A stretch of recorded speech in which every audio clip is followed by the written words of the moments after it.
Welcome back to another week of refinishing. This week, I scored this huge American of Martinsville 9-drawer dresser, and it's beautiful. I really love all the details. I actually really like the hardware as well. It looks really tarnished, but I know that it'll clean up beautifully. All in all, it's in really fantastic shape. There's next to no damage of the actual wood or veneer. It's mostly failing finish.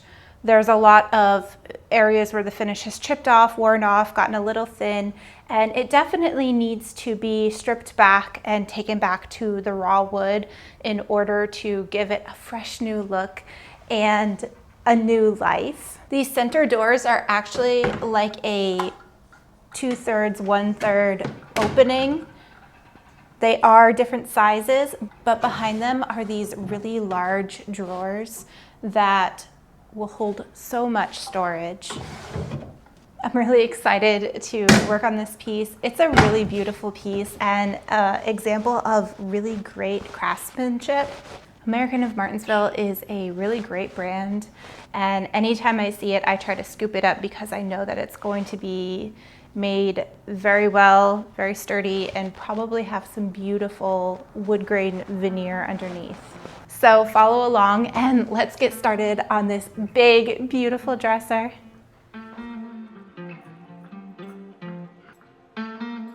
I'm gonna start by taking all these drawers out, and I am gonna label them. Even though it's pretty easy to tell which one goes where, I want to make it as easy as possible so that when they go back, they are in the correct location. They're not rubbing, they're not binding, and it's just much easier and seamless down the line. And while I'm at it, I'm also gonna take off all that hardware and set it to the side so that I can clean it later on, polish it up, re-lacquer it, and shine it up and get it looking nice and new again.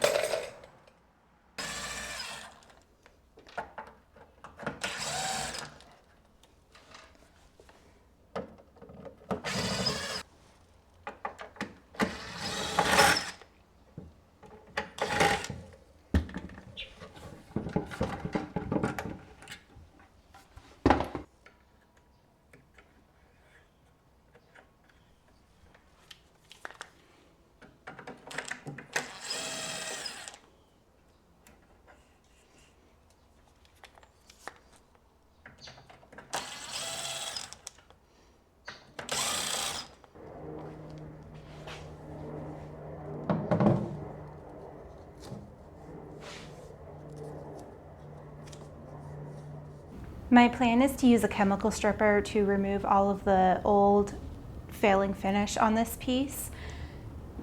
But before I go ahead and jump feet first into using that chemical stripper, I do want to prep the piece a little bit. It doesn't take too much prep, but I do want to tape off any areas that I don't want that stripper to get into. For example, the hardware holes. The last thing I want is for that stripper to seep down through those holes and get into the inside of the drawer boxes and eat through any sort of protective finish that is already on those areas. And then next I am going to lay down a drop cloth to just protect the area and catch any messes. It's been about 15 minutes and I know that this stripper is pretty much done what it needs to do. However, I also find sometimes the stripper tends to dry back out really quickly for me, especially in my climate. So I'm just gonna reactivate it by just brushing a really light coat over the whole thing once again, and I find this really does the trick. If your stripper starts to dry out on you, just put a light coat right over the top and it'll come off really nicely.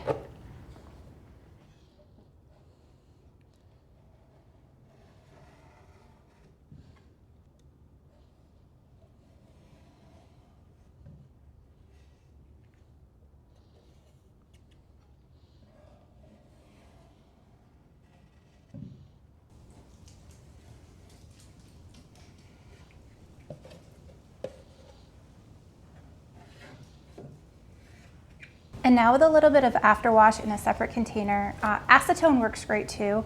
I'm going to buff the entire surface with some fine grit steel wool to really remove the rest of that residue and stuck on finish. Something that I did find out is that these little medallions right in the corner of these trim details are not actually wood. It's like a plastic composite material. This can be pretty common for trim details for pieces around this era. Hopefully it'll blend nicely with the finish that I put on the rest of the piece. I am thinking of going lighter, so that should work because these are pretty light to begin with, but that's just something that comes up sometimes when we're refinishing furniture. I figured these were going to be solid wood and they're absolutely not.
With that first step of stripping the entire piece over, I can now start to sand off any residual stain or finish that might be on the body or the drawer faces of this piece.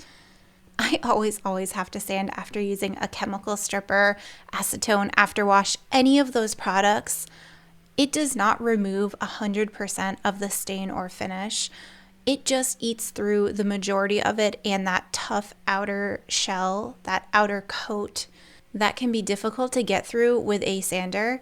And by using a chemical stripper before sanding, I reduce the risk of sanding through any sort of delicate veneer that might be on the surface of the piece itself. For this particular piece, I am using a 120 grit sandpaper, and then you will see I will go back in, draw a very light line with a pencil across the top of this piece, and then go back in with my 220 grit sandpaper to really do my smooth sand and make sure everything is evened out. There's no sanding swirls, and everything will be prepped and ready at this point. Usually, if I plan on sanding a finish completely off and skipping the chemical stripper step, I will always clean with a degreaser or a TSP alternative to remove any oils or furniture polishes that might be on the surface of the old finish. If you don't remove these before sanding and grinding down a finish, you do run the risk of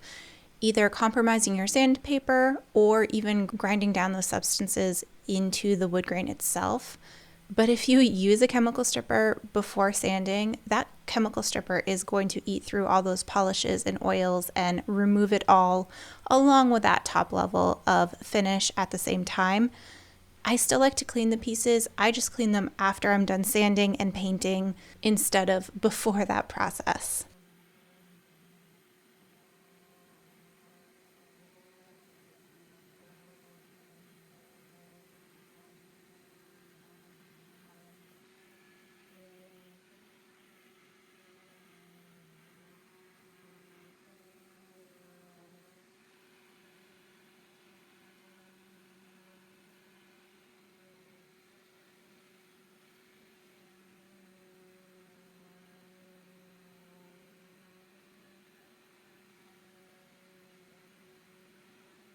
And it was at this moment in time that I got a little bummed, I have to be honest.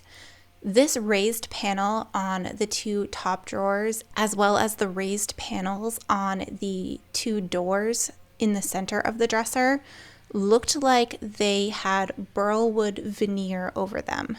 Burlwood veneer is a really beautiful, intricate type of highly desired wood grain that usually is put on more decorative areas of a piece of furniture, but in this case, it was just a fake print. I really truly thought that it was a piece of veneer, but once I started sanding, the print came off completely. It was still a really nice piece of solid wood underneath that I knew would stain well. I just won't have that pretty burlwood decorative element to this piece that I was so excited for.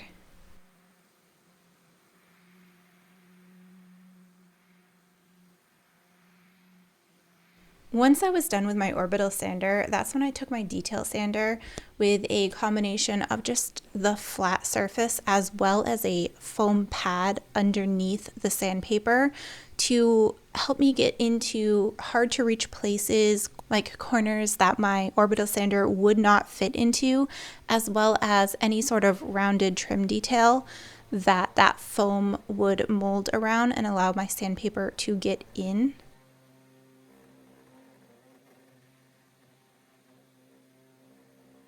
All in all, this sanding process was incredibly tedious.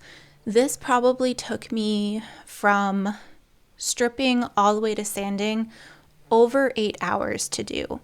It is very, very labor intensive, especially on a piece this big, but it's so important to get a good, flawless finish before applying any sort of paint wash or stain over top. I had a lot of hand sanding to do. All of those little grooves on the body of the dresser, as well as all of the little grooves on all of the drawer faces.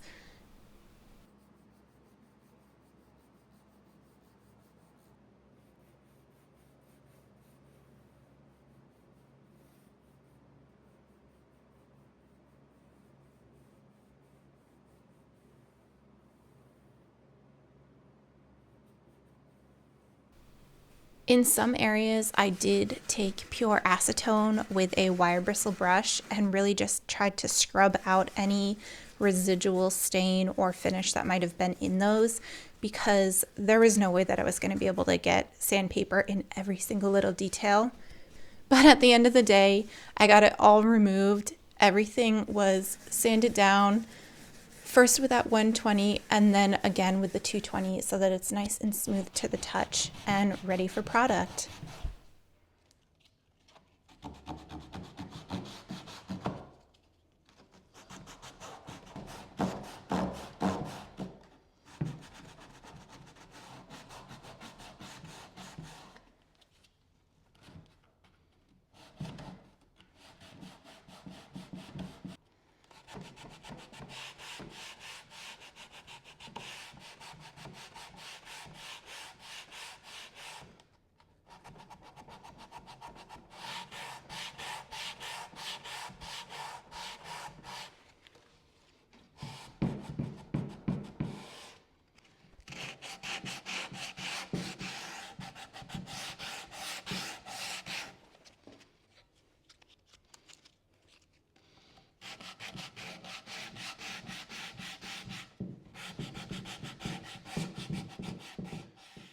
I am going to try a newer technique of paint washing that I saw someone else do, and I've been really dying to give it a try. The method that they used was actually applying the paint wash and continuing to brush it into the surface until it's pretty dry, and then not actually wiping it back.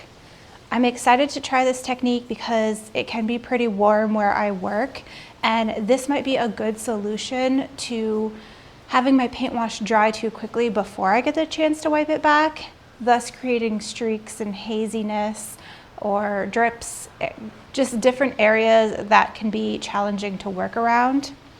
I do have a pre-mixed paint wash mixture. It's just a tan water-based paint. This one is a mineral paint that I have watered down quite a bit, so it's very, very runny and loose in consistency. And I'm just going to work on brushing it on and see how it goes, see how I like this technique. I am going to start on a drawer face just because I know that that is a smaller surface and it will be easier to sand back if I don't think that I've gotten the technique just right. Here's how that drawer is looking compared to a similar drawer that's raw.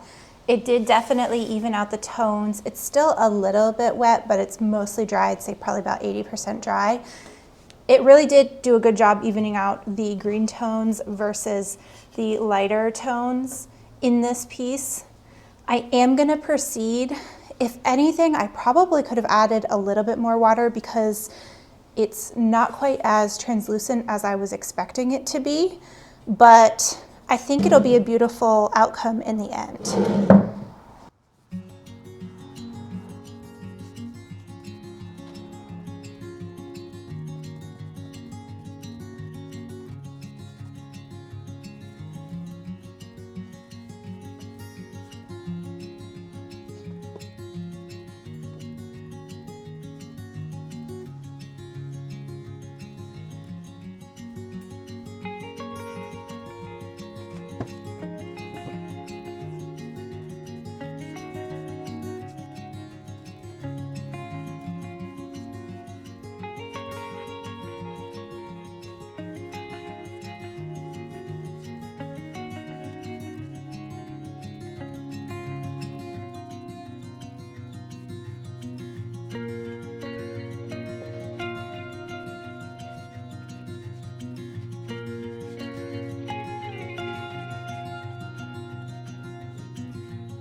In order to address those vintage brass hardware, I wanted to go ahead and boil it on the stove with 50% water, 50% white vinegar, and buff it with a fine grade steel wool and barkeeper's friend.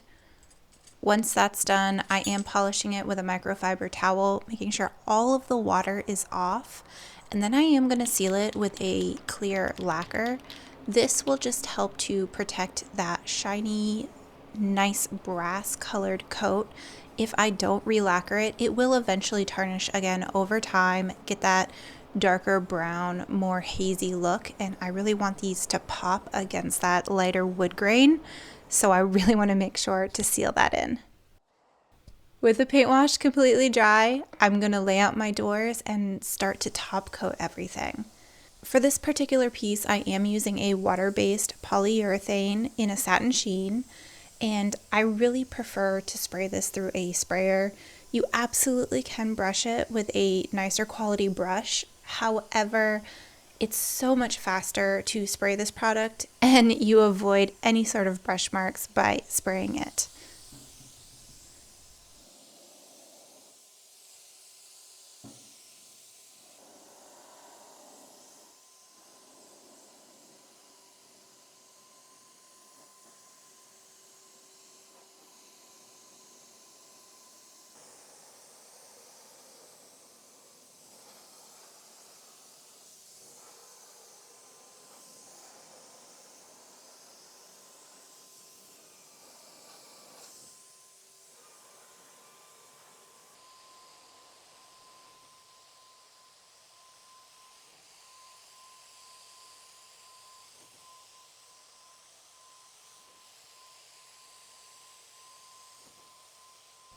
For this particular piece, I did do 3 coats, and I made sure to sand in between using a very high grit sandpaper. The sandpaper I did use to sand in between was probably about a 400 grit sandpaper, and it was on a sanding sponge, so it was a little bit more forgiving around those curves and detailed areas.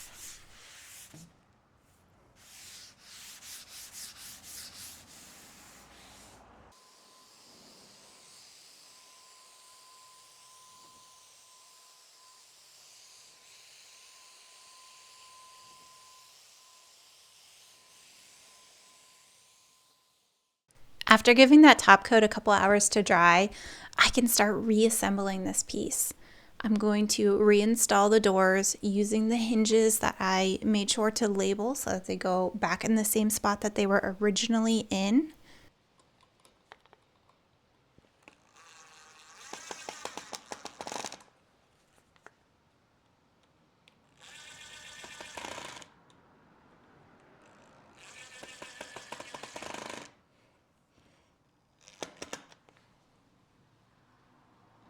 It's at this point too that I can make any sort of little tweaks if the doors are not opening and closing properly.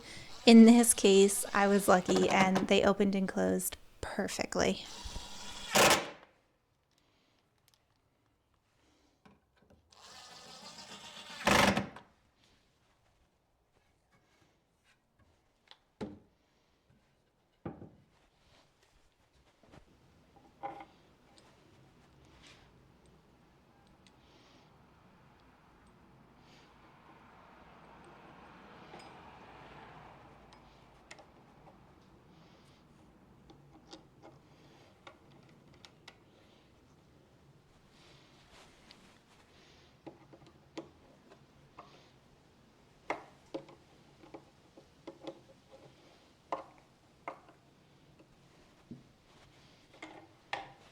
I want these drawers to get that special treatment, so I'm going to make sure to vacuum them all out, get rid of all the dust, all the debris, and clean them very thoroughly inside and out. Nobody wants to put their clothes in a dirty drawer, so I want to make sure they're spotless. Once that's all done, I do have a really pretty print that I want to add to the inside of the drawer boxes. I'm going to cut it to size for each individual drawer and then install it in place, making sure that it's pressed in all of the grooves and all of the inside before cutting it very carefully with a sharp blade.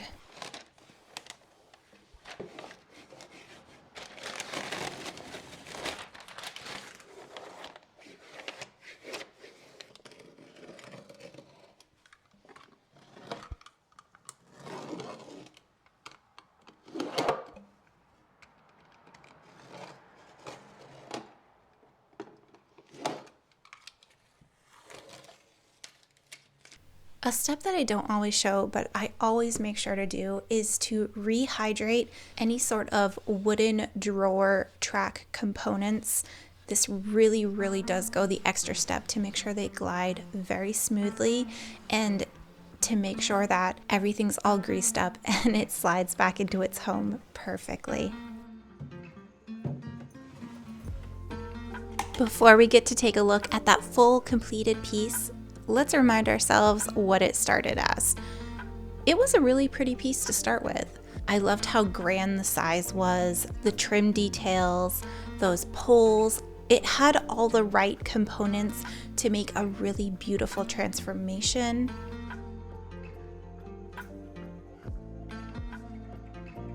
And here is that transformation. It's a really beautiful piece of furniture. I really like the way this one turned out. The slightly different paint wash technique that I used did help to keep everything nice and smooth, everything nice and even. I think I will revisit and try this technique again. I might tweak it a little bit, but I'm really happy with the outcome of this. It's a large and substantial piece of furniture, and I want it to be special and be able to fit in many different homes, many different styles, and I think that it absolutely does. It's that perfect piece that I look for, high quality with really good bones, and a perfect candidate for a slightly different take on a vintage piece of furniture.